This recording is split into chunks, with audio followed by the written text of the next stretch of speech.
মেয়েটির মুখটা একবার দেখো, কিভাবে কেউ পারে এমন কাজ করতে।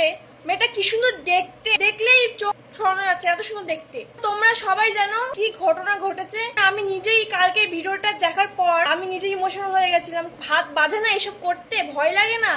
মেয়েটার নাম রামিসা, আর বয়স মাত্র 8 বছর। আর স্কুলে যাওয়ার জন্য রেডি হয়েছিল। যেই কারণটা ঘটেছে, যে জানোয়ারের বাচ্চা, তার ফটো আমি এখানে দিয়ে দেবো।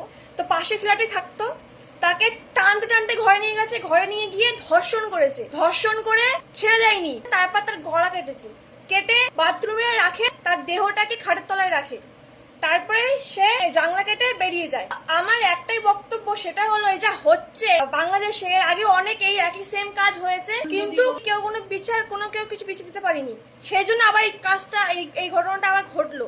এরা সাহস পাচ্ছে কেন জানো? এরা জেনে গেছে যে আমরা এইসব করব, আমাদেরকে জেলে থাকতে হবে কয়েক বছর থেকে আমরা বেরিয়ে চলে আসবো। আবার তো সেই এই জন্য এই কাজটা করার সাহস পেলো। যদি ফাঁসি হতো আজকে, তাহলে এই কোনো ধর্ষকই এই সাহসগুলো পেতো না।